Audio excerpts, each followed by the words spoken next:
That's a lot of press. Congratulations. You bring them out. You really bring them out. Today, I'm delighted to welcome Israeli Prime Minister Benjamin Netanyahu back to the White House. It's a wonderful feeling and a wonderful event. We had fantastic talks, and thank you very much with your staff.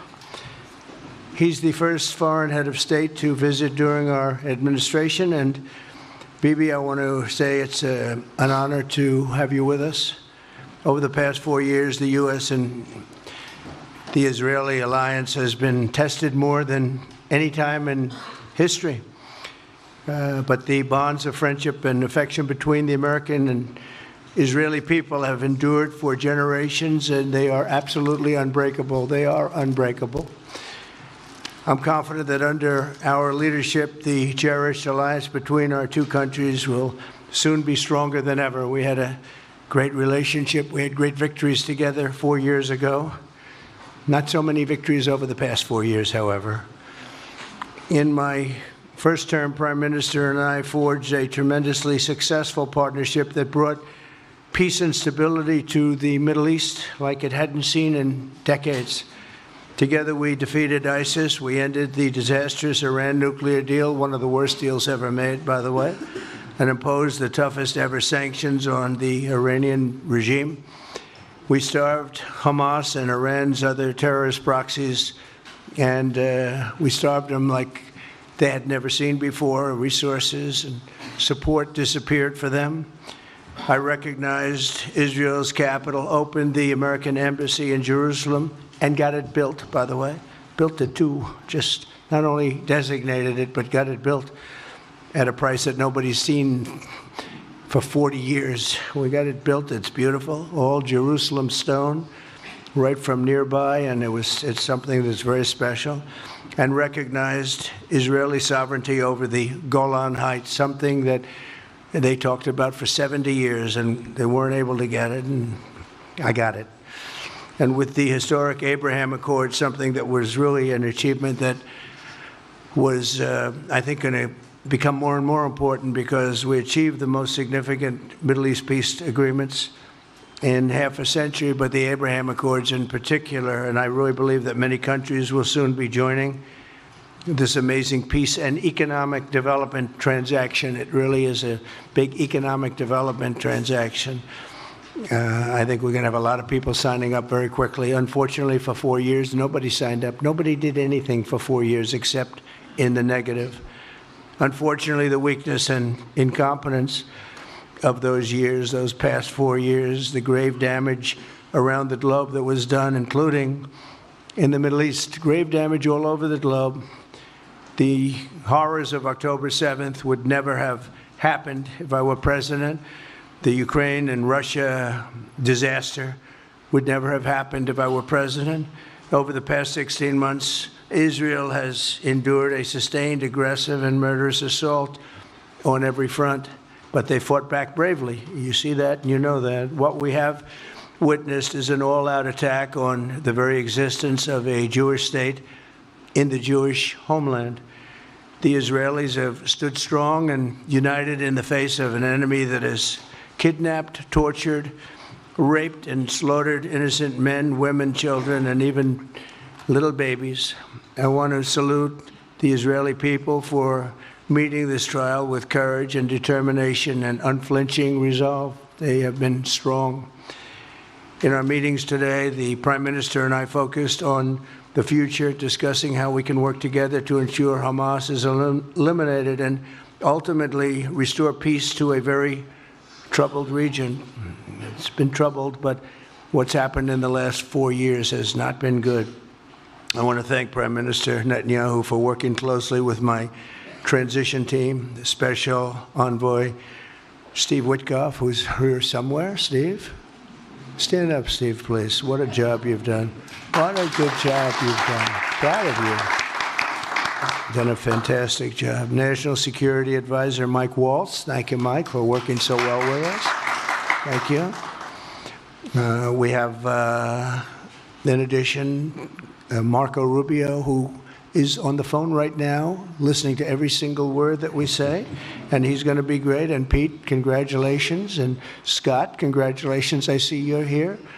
And Caroline's been doing a great job. She's really probably talked about more than anybody here. She's done a fantastic job, and thank you very much, Caroline. We're proud of you. But we'll only be satisfied when all of these problems are solved, and we have the team to solve them, and that's going to happen. And it's going to happen, I think, very quickly. I also strongly believe that the Gaza Strip, which has been a symbol of death and destruction for so many decades, and so bad for the people anywhere near it, and especially those who live there, and frankly, who's been really very unlucky. It's been very unlucky. It's been an unlucky place for a long time. Being in its presence just has not been good, and it should not go through a process of rebuilding and occupation by the same people that have really stood there and fought for it and lived there and died there and lived a miserable existence there. Instead, we should go to other countries of interest with humanitarian hearts, and there are many of them that want to do this, and build various domains that will ultimately be occupied by the 1.8 million Palestinians living in Gaza, ending the death and destruction and, frankly, bad luck. This can be paid for by neighboring countries of great wealth. It could be 1, 2, 3, 4, 5, 7, 8, 12. It could be numerous sites, or it could be one large site. But the people will be able to live in comfort and peace, and we'll make sure something really spectacular is done. They're going to have peace. They're not going to be shot at and killed and destroyed like this civilization of wonderful people has had to endure. The only reason the Palestinians want to go back to Gaza is they have no alternative. It's right now a demolition site. This is just a demolition site. Virtually every building is down. They're living under fallen concrete that's very dangerous and very precarious. They instead can occupy all of a beautiful area with homes and safety, and they can live out their lives in peace and harmony instead of having to go back and do it again. The U.S. will take over the Gaza Strip, and we will do a job with it, too. We'll own it and be responsible for dismantling all of the dangerous unexploded bombs and other weapons on the site, level the site and get rid of the destroyed buildings, level it out, create an economic development that will supply unlimited numbers of jobs and housing for the people of the area. Do a real job, do something different. Just can't go back. If you go back, it's going to end up the same way it has for 100 years. I'm hopeful that this ceasefire could be the beginning of a larger and more enduring peace that will end the bloodshed and killing once and for all. With the same goal in mind, my administration has been moving quickly to restore trust in the alliance and rebuild American strength throughout the region. And we've really done that. We're a respected nation again. A lot's happened in the last couple of weeks. We are actually a very respected nation again. I ended the last administration's de facto arms embargo on over $1 billion in military assistance for Israel. And I'm also pleased to announce that this afternoon, the United States withdrew from the anti-Semitic UN Human Rights Council and ended all of the support for the UN Relief and Works Agency, which funneled money to Hamas and which was very disloyal to humanity. Today, I also took action to restore a maximum pressure policy on the Iranian regime, and we will once again enforce the most aggressive possible sanctions, drive Iranian oil exports to zero, and diminish the regime's capacity to fund terror throughout the region and throughout the world. We had no threat when I left office. Iran was not able to sell oil. Nobody was buying oil because I said, don't buy it. If you buy it, you're not doing any business with the United States. And Hamas was not being funded. Hezbollah was not being funded. Nobody was being funded. There would never have been an October 7th. 2 weeks ago, I once again designated the Houthis as a terrorist organization. They're trying to destroy world shipping lanes, and that's not going to happen.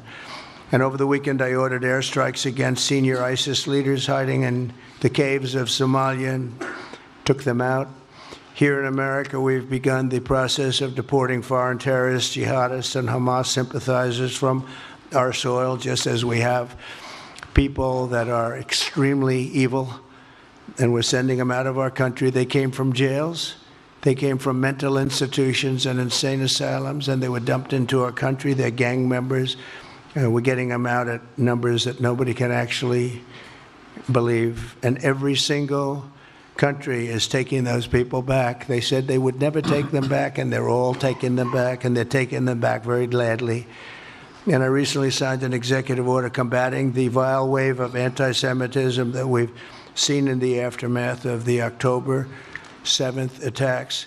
Together, America and Israel will renew the optimism that shined so brightly just 4 years ago. It was really a bright, beautiful light.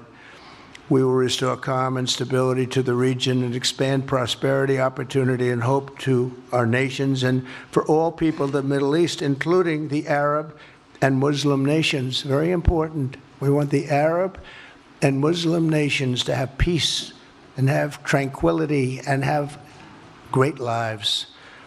I'd like to now invite Prime Minister Netanyahu to say a few words, and we'll take some questions afterwards. Thank you very much. Thank you, Mr. President. I'm honored that you invited me to be the first foreign leader to visit the White House in your second term. This is a testament to your friendship and support for the Jewish state and the Jewish people. I've said this before, I'll say it again. You are the greatest friend Israel has ever had in the White House.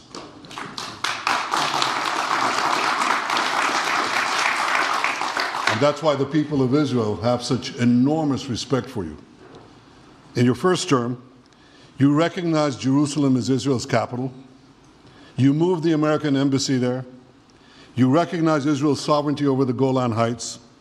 You withdrew from the disastrous Iran nuclear deal. I remember we spoke about it. You said, this is the worst deal I've ever seen. I'm elected, I'm walking out of it. That's exactly what you did. And I think it speaks loudly for just common sense, just looking at things and seeing them as they are. And of course, you also brokered the groundbreaking Abraham Accords in which Israel made peace with 4 Arab states. We did this in 4 months. Nothing happened for a quarter of a century, but in 4 months, we were able, working together under your leadership, to have 4 historic peace accords. And now in the first days of your second term, you picked up right where you left off. Your leadership helped bring our hostages home, among them American citizens. You freed up munitions that have been withheld from Israel. They had been withheld from Israel in the midst of a 7-front war for our existence. And you just freed it. You ended unjust sanctions against law-abiding Israeli citizens. You boldly confronted the scourge of anti-Semitism. You stopped funding, as you just said, international organizations like UNRWA that support and fund terrorists. And today, you renewed the maximum pressure campaign against Iran. Ladies and gentlemen, all this in just 2 weeks. Can we imagine where we'll be in 4 years? I can. I know you can, Mr. President. For our part, we in Israel have been pretty busy too. Since the horrendous October 7th attack, we've been fighting our common enemies and changing the face of the Middle East. On that infamous day, Hamas monsters savagely murdered 1,200 innocent people, including more than 40 Americans. They beheaded men, they raped women, they burnt babies alive, and they took 251 people hostage to the dungeons of Gaza. And after this worst attack on Jews since the Holocaust, Iran and its henchmen in the Middle East were absolutely ecstatic. Haniya praised the massacre. Sinwar said that Israel was finished. Nasrallah boasted that Israel was, here's what he said, as feeble as a spider's web. Well, Mr. President, Haniya is gone. Sinwar is gone.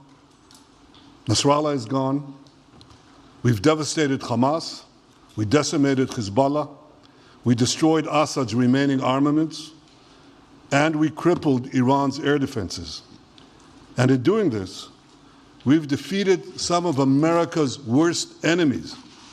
We took out terrorists who were wanted for decades for shedding rivers of American blood, including the blood of 241 Marines murdered in Beirut.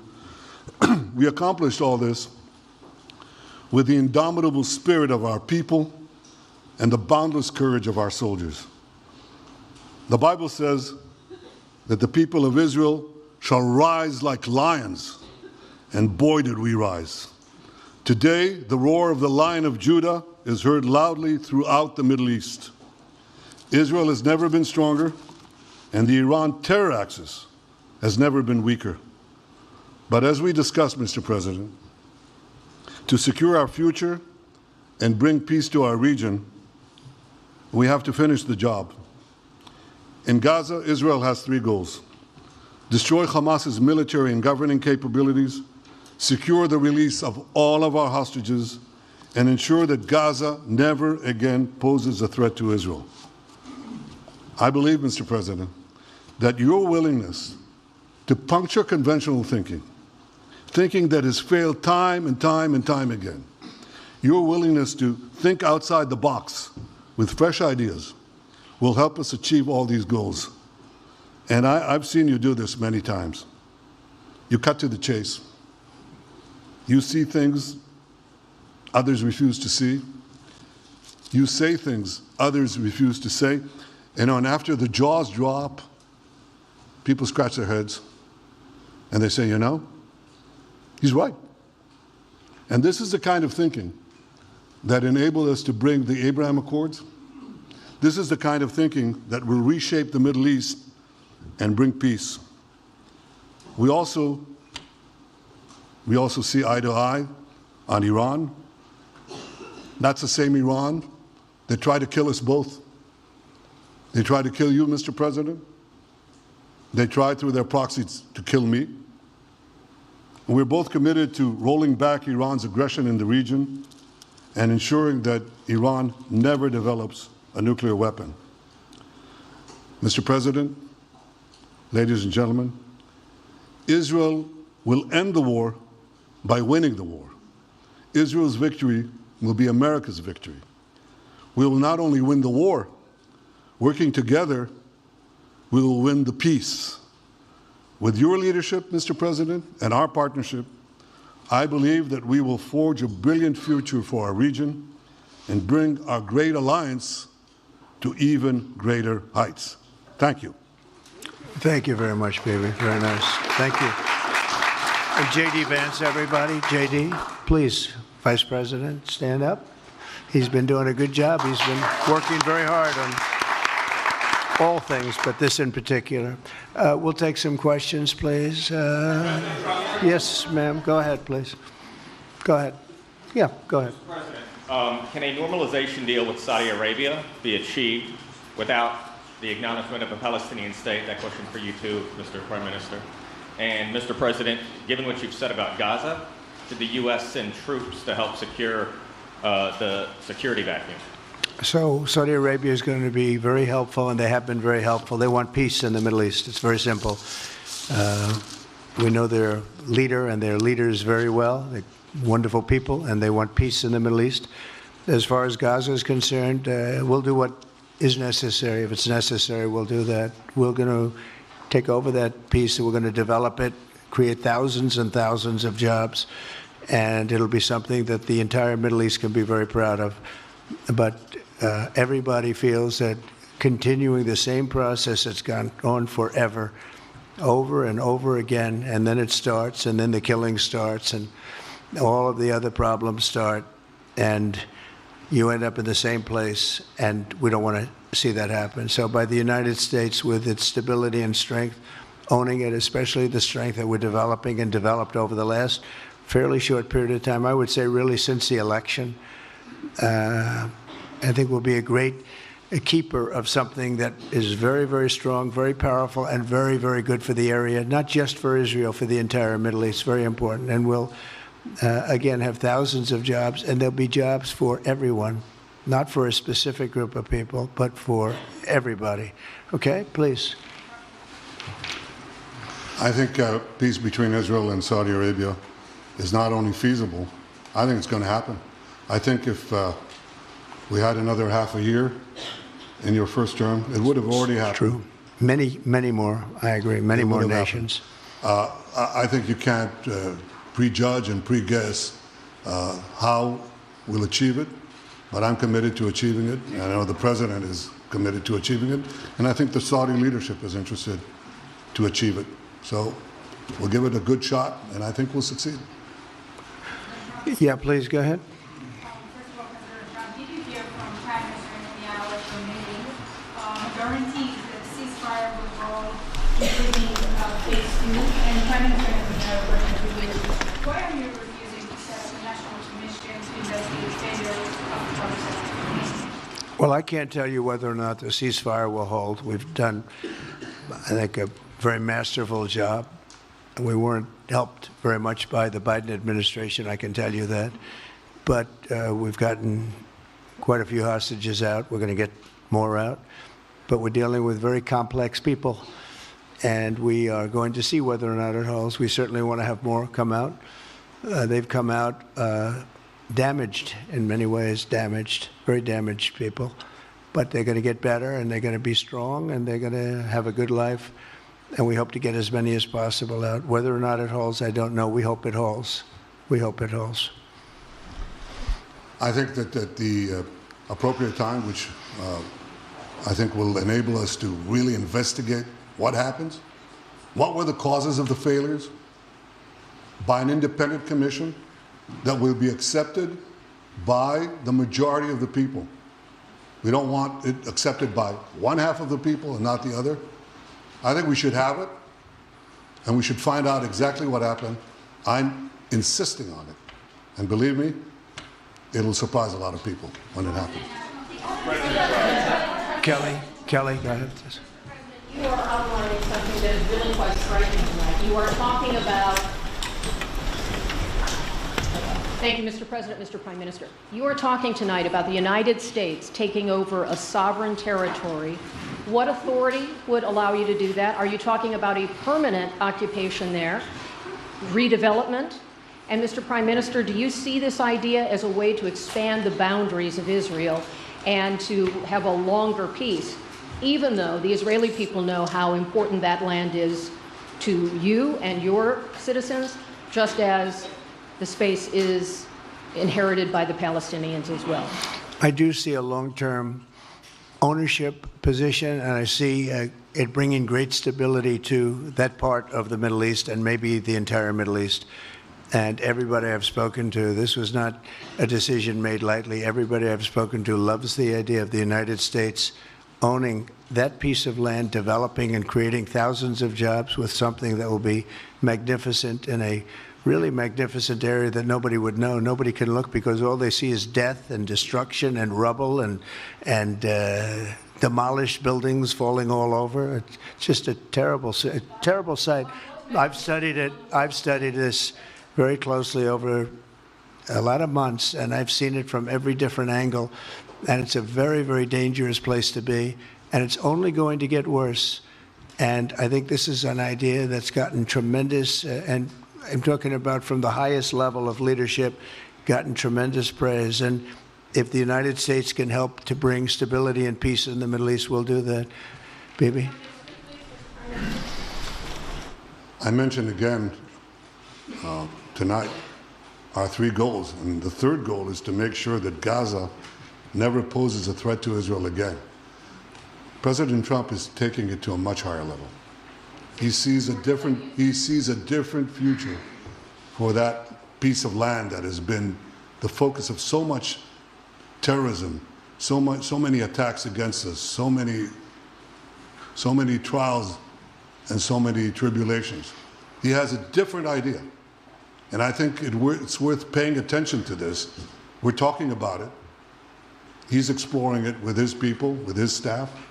I think it's something that could change history.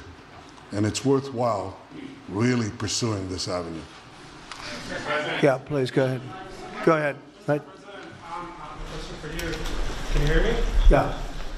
So before rebuilding Gaza again, obviously we'll take out all the hostages, and one of them is Don Alexander, an American soldier who is alive. How will you be assured that you will take out all the hostages and then rebuild? We're working very hard to get all the hostages. The word is all, and we are working very hard. So far, it's been moving along fairly rapidly, pretty much on schedule. I'd love to have them all out at one time, but we're taking them out, and tomorrow more are being released, and over the days more, and then we'll go into a phase 2. But we'd like to get all of the hostages, and if we don't, it will just make us somewhat more violent. I will tell you that, because they would have broken their word. Mr. Witkoff and his entire group have been working 24 hours around the clock, and they want them out, and promises have been made to them, and we'll see whether or not those promises will be kept. But we want all the hostages, that's right. How much time do you think it will take? Do you support, Mr. President, do you support Israeli sovereignty in Judea and Samaria, areas which many believe is the biblical homeland of the Jewish people? Well, we're discussing that with many of your representatives. You're represented very well, and people do like the idea, but we haven't taken a position on it yet. But we'll be making an announcement probably on that very specific topic over the next 4 weeks. Go ahead, please. Please. Thank you so much, Mr. President. You just said that you think all the Palestinians should be relocated to other countries. Does that mean that you do not support a two-state solution? It doesn't mean anything about a two-state or one state or any other state. It means that we want to give people a chance at life. They have never had a chance at life because the Gaza Strip has been a hellhole for people living there. It's been horrible. Hamas has made it so bad, so dangerous, so unfair to people. And by doing what I'm recommending that we do, it's a very strong recommendation, but it is a strong recommendation. By doing that, we think we're going to bring perhaps great peace to long beyond this area. And I have to stress, this is not for Israel. This is for everybody in the Middle East, Arabs, Muslims. This is for everybody. This would be where they can partake in terms of jobs and living and all of the other benefits. And I think it's very important. It just doesn't work the other way. You know, you can't keep trying. They just has been going along for so many decades, you can't even count. You just can't keep doing. You have to learn from history. You can't keep doing the same mistake over and over again. Gaza is a hellhole right now. It was before the bombing started, frankly. And we're going to give people a chance to live in a beautiful community that's safe and secure. And I think you're going to see a tremendous outflowing of support. I can tell you, I spoke to other leaders of countries in the Middle East, and they love the idea. They say it would really bring stability, and what we need is stability. Yes, sir, please. Go ahead. Thank you. Are you still committed to imposing sanctions on the ICC, despite the move being stalled in the Senate? And please, a question for the Prime Minister as well. The President has been very clear about his desire to achieve a deal with Saudi Arabia. How do you settle this if Israel is required to renew the war against Hamas in the future? Go ahead, Bibi. I think everybody understands that just as the President fought and defeated Al-Qaeda and ISIS, that we can't leave Hamas there because Hamas will continue the battle to destroy Israel. They'll do, you know, when in this temporary ceasefire, one of their leaders comes out, you know what he says? We're going to do October 7th again, except we'll do it bigger. So obviously, you can't talk about peace neither with Hamas or in the Middle East, if this toxic, murderous organization is left standing. Any more than you could make peace in Europe after World War II if the Nazi regime was left standing and the Nazi army was left standing. You want a different future? You got to knock out the people who want to destroy you and destroy peace. That's what we're going to do. I think that will also usher in, actually, the peace with Saudi Arabia and with others. And I think there will be others, too. Yes, ma'am. Go ahead. My name is Riviera, Afghan woman, as a high expectation from you. Do you have any plan to change Afghanistan situation? Are you able to recognize Taliban? Because I'm an Afghan journalist, Afghan suffered woman. Any comment about Afghanistan? What's your future plan for Afghan people, especially Afghanistan? I have a little hard time understanding you. Where are you from? Oh. Actually, it's a beautiful voice and a beautiful accent. The only problem is I can't understand a word you're saying. But I just say this, good luck, live in peace. Go ahead, please. That's okay, yeah, please.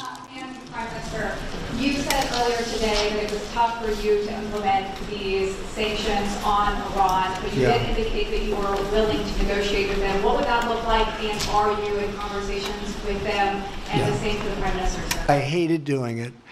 I want Iran to be peaceful and successful. I hated doing it. I did it once before, and we brought them down to a level where they were unable to give any money. They had to survive themselves, and they had no money. They were essentially broke, and they had no money for, as I said, Hezbollah. They had no money for Hamas. They had no money for any form of terror. The 28, if you call it, the 28 sites of terror, they had no money for any of it. They had to do their own and focus on their own well-being.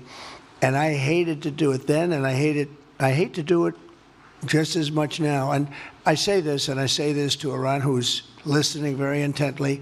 I would love to be able to make a great deal, a deal where you can get on with your lives and you'll do wonderfully. You'll do wonderfully. Incredible people, industrious, beautiful, just an unbelievable group of people in Iran. And I know them well, have many friends from Iran and many friends that are Americans from Iran, and they're very proud of Iran. But I hated to do it, just so you understand. And I hope we're going to be able to do something so that it doesn't end up in a very catastrophic situation. I don't want to see that happen. I really want to see peace, and I hope that we're able to do that. They cannot have a nuclear weapon. It's very simple. I'm not putting restrictions. They cannot have one thing. They cannot have a nuclear weapon. And if I think that they will have a nuclear weapon, despite what I just said, I think that's going to be very unfortunate for them. If, on the other hand, they can convince us that they won't, and I hope they can. It's very easy to do. It's actually very easy to do. I think they're going to have an unbelievable future. Yeah, please, sir, go ahead. You just laid out your plan for Gaza. Yes. Can you lay out your plan for Ukraine and also... For Ukraine? For Ukraine, yes. You consider yourself a strong leader. You blamed your predecessor for letting Russia to take over Ukraine. Will you demand from Putin to get out of Ukraine, from sovereign territory of Ukraine? So we're dealing right now in the subject. I don't want to spend a lot of time because we're here for another reason, but we are having very good talks, very constructive talks on Ukraine. And we are talking to the Russians. We're talking to the Ukrainian leadership. It would have never happened. That would have never happened. It should have never happened. I get reports every week, the number of soldiers, mostly soldiers now. The cities have been largely demolished. You talk about a very sad sight to see. We talk Gaza. Well, many of these cities look as bad as Gaza and worse, what's happened to them. And I want to see that end. And I want to see it end for one simple reason, the life of young people being absolutely obliterated on both sides. You probably have 700,000 Ukrainian soldiers dead, 800,000, maybe more Russian soldiers dead. It's very flat land, and the only thing that's going to stop a bullet is a human body, in this case, usually soldiers. And the numbers are staggering. When you hear the real numbers in Ukraine, what the numbers are, and this doesn't include the cities that have been demolished and all of the people that were killed. So I want to see it stopped. We're having very good talks, and I think we're going to get it. I think something will be, hopefully dramatically, it will rise above everything. You can't let this continue. This is an absolute slaughter that's taking place on the beautiful farmlands of Ukraine, and we have to stop it. We can't let this continue. It is a human tragedy, and we're going to try very hard to stop it. Yeah, please, go ahead, sir. Go ahead. Mr. President, thank you very much. Mr. President, what's your view about Palestinian leader Abbas' role in all the regional changes you want to do? And a question for the Prime Minister, what's your view on President Trump wanting to reach a deal with Iran and not a much more active military stance towards it? Go ahead, baby. Go ahead. I think the President just said something that I think is the pivot of everything that we're talking about. He said Iran cannot have a nuclear weapon. And we fully agree with that. If this goal can be achieved by a maximum pressure campaign, so be it. But I think the most important thing is to focus on the goal, which the President just did, and I fully agree with him. Well, I said it, and he said it very well. It's a campaign of pressure to see if we can get something done. He doesn't want to do what some people think will automatically happen because they're very difficult people to deal with, as you know. But if we could solve this problem without warfare, without all of the things that you've been witnessing over the last number of years, it would be, I think it would be a tremendous thing. Go ahead, please. Do you have any plans to visit Israel soon? To visit where? Israel and Gaza. Oh, well, I love Israel. I will visit there, and I'll visit Gaza, and I'll visit Saudi Arabia, and I'll visit other places all over the Middle East. The Middle East is an incredible place, so vibrant, so it's just one of the really beautiful places, and with great people. And I think a lot of bad leadership has taken place in the Middle East that's allowed this to happen. It's just terrible. And that includes on the American side, by the way. We should have never gone in there a long time ago, spent trillions of dollars and created so much death. So that includes Americans. But yeah, I'll be visiting a lot of different places in the Middle East. I've been invited everywhere, but I will be visiting some, yeah. Okay.